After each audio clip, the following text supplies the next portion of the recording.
International space station వెళ్లిన భారత astronaut Shubhanshu Shukla మరి కాసేపట్లో భూమికి రానున్నారు.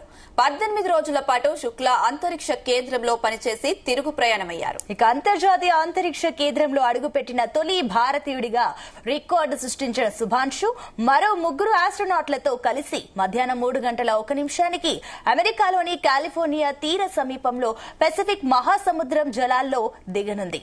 స్పేస్ ఎక్స్ డ్రాగన్ గ్రేస్ వ్యోమనౌక భారత కాలమానం ప్రకారం సోమవారం సాయంత్రం 4 గంటల శుభాంశు బృందాన్ని తీసుకుని భూమికి తిరుగు ప్రయాణమైంది.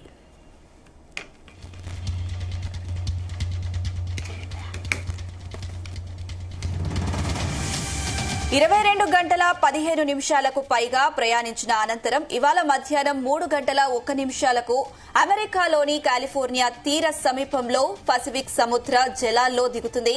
అనంతరం వారిని వైద్య పరీక్షలు నిర్వహించి క్వారంటైన్ కు తరలిస్తారు. భూ వాతావరణ పరిస్థితులకు వారు అలవాటు పడేదాకా శుభాంశు టీంను వారం రోజుల పాటు ఏకాంతంలో ఉంచుతారు. వైద్య పరీక్షలు నిర్వహించిన అనంతరం వారు బయట ప్రపంచంలోకి వస్తారు. ఈ నేపథ్యంలో శుభాంశు రాక కోసం దేశమంతా ఆనందోత్సవాలతో ఉత్కంఠగా వేచి చూస్తుంది.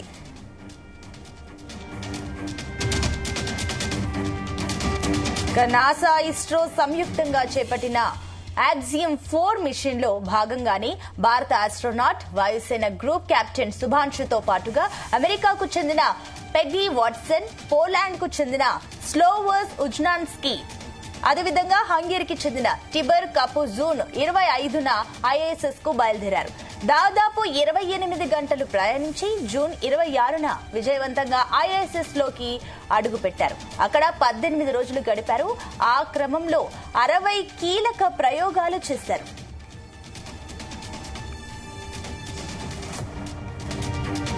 ఇక ఐఏఎస్ నుంచి సోమవారం సాయంత్రం షెడ్యూల్ కంటే 10 నిమిషాలు ఆలస్యంగా శుభాంశు బృందం తిరుగు ప్రయాణం మొదలైంది. అంతకుముందు అంతరిక్షం నుంచి భూ వాతావరణంలోకి ప్రవేశించే క్షణాల్లో విపరీతమైన రాపిడికి పుట్టుకొచ్చే 1600 డిగ్రీ సెల్సియస్ వేడిని తట్టుకునేందుకు స్పేస్ క్రాఫ్ట్ కు బిగించిన హీట్ షీల్డ్ ను సరిచూడడం వంటివి పూర్తయ్యాక డ్రాగన్ ముందుకు భాగాన్ని ఐఎస్ఎస్ నుంచి విడదీశారు. దీంతో సాయంత్రం 4 గంటల 45 నిమిషాలకు వ్యోమనౌక భూమికి పయనమైంది. భూమికి దాదాపు 350 కిలోమీటర్ల ఎత్తులో ఉండగా సర్వీస్ మాడ్యూల్ నుంచి విడిపోయింది.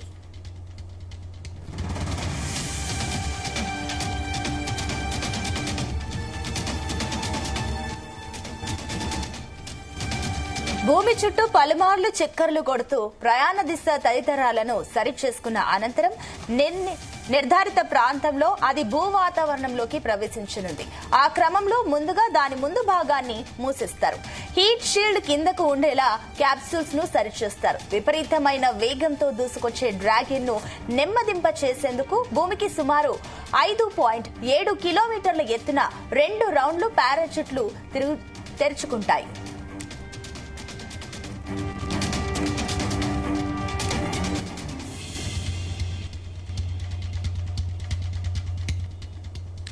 ఇక అనంతరం 1.8 కిలోమీటర్ల ఎత్తున మరో 4 పారాషూట్లు విచ్చుకుంటాయి. మధ్యాహ్నం 3 గంటల 1 నిమిషాలకు క్యాప్సూల్ పసిఫిక్ జలాల్లో దిగుతుంది. అప్పటికే అక్కడ సిద్ధంగా ఉండే స్పెషల్ రికవరీ షిప్ వెంటనే డ్రాగన్ క్యాప్సూల్స్ ను చేరుకుంటుంది. దాన్ని షిప్ లోకి చేర్చిన అనంతరం శుభాంశుతో పాటు మిగతా 3 వ్యోమగాములు ఒక్కొక్కరిగా అందులో నుంచి బయటకు వస్తారు. ఇక శుభాంశు బృందం ఐఎస్ఎస్ లో 18 రోజులు గడిపింది. ఆ క్రమంలో 60 కీలక ప్రయోగాలు చేపట్టింది. అంతరిక్షంలో జీరో గ్రావిటీ పరిస్థితుల్లో మానవ కండరాలను కలిగే నష్టంపై కూడా శుక్లా అధ్యయనం చేశారు. మానవ జీర్ణ వ్యవస్థ ఖగోళంలో ఎలా పనిచేస్తుందనే అంశంపై భారత విద్యార్థుల కోసం ప్రత్యేకంగా ఒక వీడియోను ఆయన రూపొందించారు. శుభాంశు బృందం ఐఎస్ఎస్ లో గడిపిన 18 రోజుల్లో భూమి చుట్టూ ఏకంగా 76 లక్షల మైళ్లకు పైగా ప్రయాణించింది. ఆ క్రమంలో 288 సార్లు భూ ప్రదక్షిణలను చేసింది.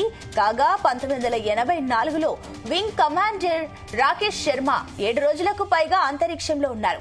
ఆయనే అంతరిక్షంలోకి వెళ్లిన తొలి భారతీయుడిగా నిలిచారు.